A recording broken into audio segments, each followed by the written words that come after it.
Good. My name's Bree, and I did mine on the painting at the Cleveland Museum of Art. It was actually 4 separate paintings. If you can look at the top on your right there, called The Four Scene with Witches, and each one corresponding, I think, top, left, or right. It was morning, afternoon, evening, and then night, and that's just the time of day that each of them are portrayed as.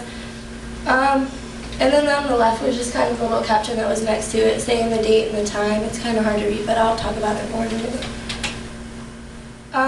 These paintings were made by Salvator Rosa, and he was an Italian printmaker, painter, and poet. He was like proto-romantic. That was what he was considered during his time. He was born in, I think, 1615, and he secretly took painting lessons from his uncle because his dad didn't approve of him being an artist.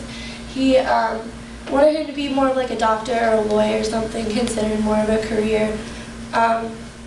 But he's mostly known for his really bizarre subject matter.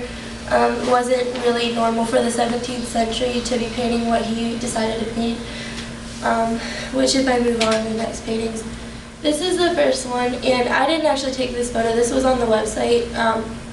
And I couldn't find any of the photos on the internet because he wasn't a very famous painter, but so they're kind of hard to tell, but this one's the easiest to see. The four scenes with witches are like a variety of different types of witches. And all the 4 round ones that you've seen before, I don't know if I can go back to that, they're called tondos.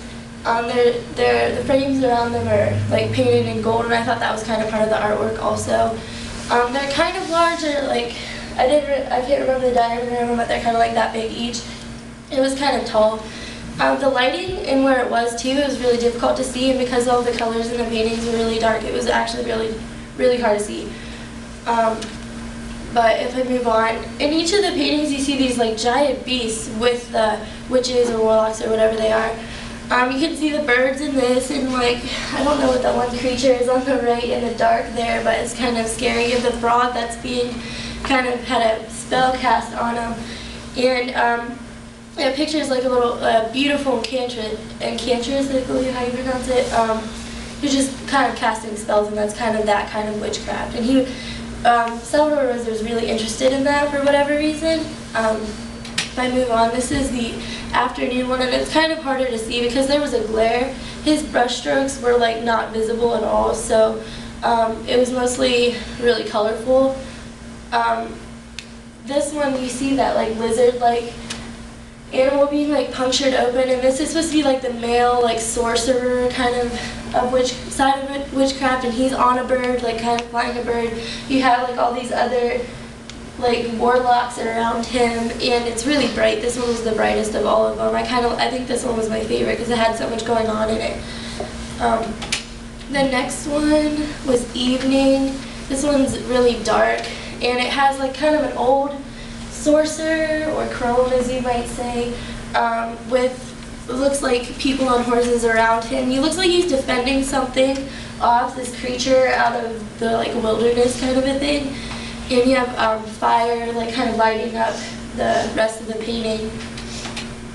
And then the last one was like kind of the weirdest of all of them. You just have this creature isn't even like a thing. It's not anything you could really identify with in the real world.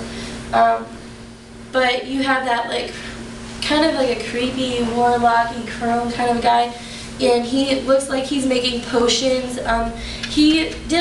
Salvador Rosa did a lot of other paintings about witchcraft and stuff, and it was usually associated with things like black magic, levitation, love potions, devil worship, invocation of demons, and like transformation, like turning people into those weird beast things.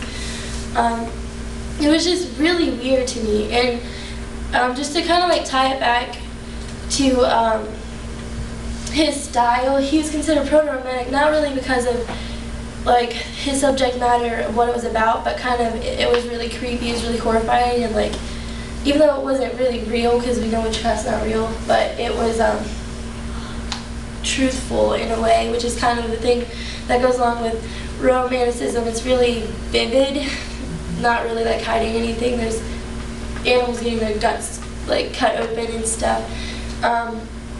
And the dark colors, that's a lot of romanticism. There was some red used a lot with the fire and the different creatures. I thought the color was really important in all of this. And then at the end, there was just kind of the caption that went along with it that kind of described all the things I talked to you about. And that's it.